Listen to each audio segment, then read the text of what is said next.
Hi, I'm Cheyenne Cook and I'm the owner of CK Solutions. We specialize in industrial hygiene here in Denver. Stay tuned to hear about how we help clean up the messes others have left behind as we speak with some of our esteemed colleagues and friends.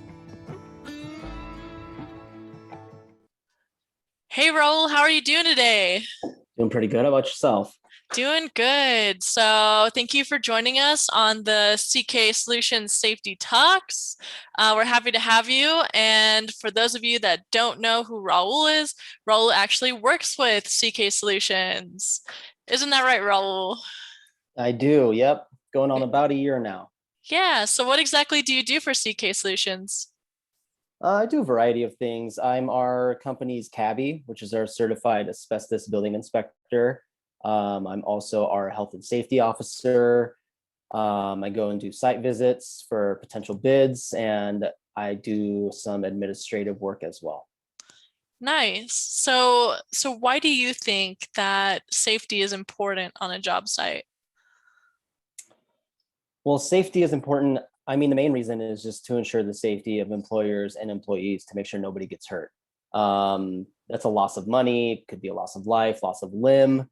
That is just the biggest and main reason why safety should be priority number one, is because no one wants to see anyone get hurt. No one wants to deal with anyone getting hurt. It's just kind of a bad situation for everybody. hmm So what are some of those like big occupational hazards that you see on some of these job safety sites that you're at, these job sites? I mean, the biggest one, not only that I see, but statistically, is like slips, trips, and falls, mainly falls. The proper use of fall protection is like really, really important. But also just uneven ground, tools laying around, things like that. Rolled ankles. Yeah, pretty much any fall can really hurt someone. But the other one for the job sites I've worked on is the big pieces of machinery that are moving around. You got these massive excavators, these huge trucks, like constantly moving around, and there's so many moving people and moving parts, just to be able to have the awareness of where they are and where they're going and how much space they need. I would say those are probably the main things that I see on the job sites that I work at. And so that's like forklifts, right? Like forklift safety. Forklifts, excavators, dump trucks, semi trucks, the trucks that refuel the excavators and the oil. And I mean, yeah, there's just so many huge vehicles, and then just normal pickup trucks and stuff. There's a lot of vehicles moving around usually. Yeah. I actually knew a guy who was cut in half by a forklift. And It's awful. now we tell him, like you're everyone else is what was it? They'll never be half the person you are, Oh my God, So we make that joke now, but he's like a really good sport about it. So, but yeah, definitely Wait, he dangerous. survived. He survived. He Oh, survived. I was like, you're making jokes. It's not No, okay. He's no, he around. Okay. survived and he makes the same jokes. Oh, okay, got it. But Oh um, man. but no, yeah, it's really sad. But I think that's exactly why we need safety people, Yeah, just that's like terrifying. yourselves and CK Solutions. But what kind of PPE do you typically use on different sites? I mean, it depends on the job. Like my standard PPE for working on like construction sites where I'm the health and safety officers, your steel toe boots, long sleeve shirts, long pants, hard hat, safety glasses, gloves. But I've done a lot of different other work, like my asbestos work. Sometimes we wear respirators when I'm sampling. But I came from a job where I did a lot of work at heights, doing a lot of rigging and stage building and stuff like that for the music industry. So it was all about fall protection. I was always wearing a 5-point harness, wearing my fall restraints, steel toe boots. Yeah. So mainly just boots, hats, gloves, glasses, and fall protection equipment is what I personally use when I'm out. hmm And so, okay, to kind of pivot, um, from job site safety to sort of like environmental hazards, how often do you see when you're working environmental hazards like asbestos or mold in buildings? I mean, in buildings all the time, because usually the reason why I'm there is because they believe it to be suspect that it's there. It's hard to say because you don't, asbestos doesn't look like a specific thing, like It can be in all kinds of different materials, and you don't really know that it's there until like someone like me comes and samples it, takes it to the lab, and figured out, that it is positive. But it is super common. I mean, anything built before like the late 80s most likely has some sort of asbestos in the flooring and the walls and the insulation and the roofing.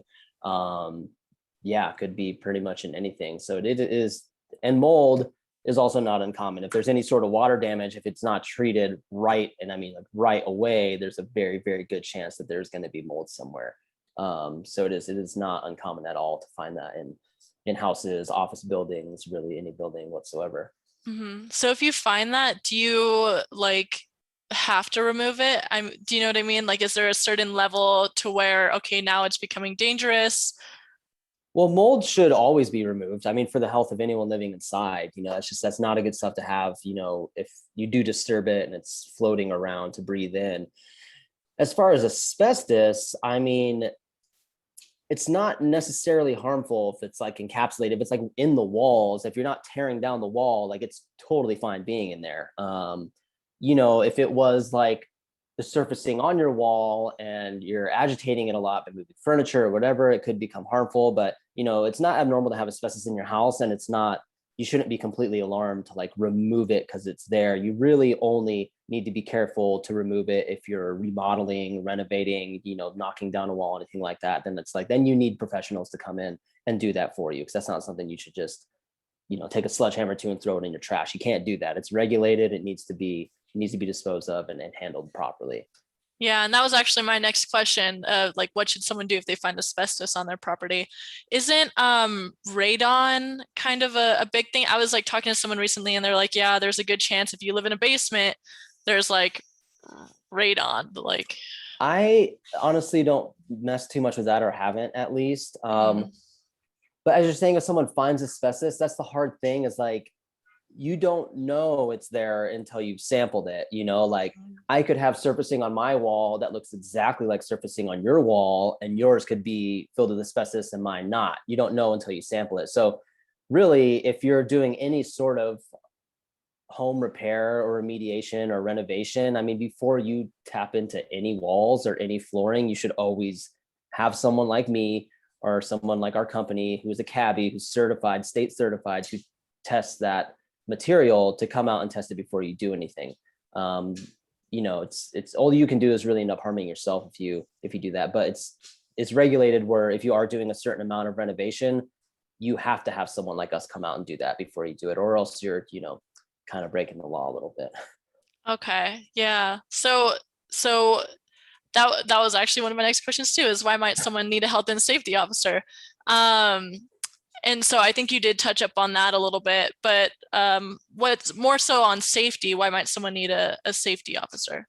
Well, it's important to have, because it's nice to have someone who's like officially delegated for that role. Everyone should play a role in safety. Like every person working on a site or whatever they're doing should have some sort of awareness of what's going on and what looks good and what doesn't, and they should play a part in that and saying something. But everyone has their role. The guy who's welding all day, I mean, he's not looking around to make sure everything's going on safely. Like he's just doing what he needs to be doing that day. So it's just nice to have someone who's in that role to actually be constantly looking over everything and making sure everything is going to plan and is going safely, and like no one's going to get hurt, and also has the authority to stop work if there is something bad, or you come across a hazardous material that could really harm someone who's working near it. Like they have that power to stop work, handle the situation, see what needs to happen next in order for work to continue safely. So there should always be someone like delegated in that role to make sure everything goes safely on a site.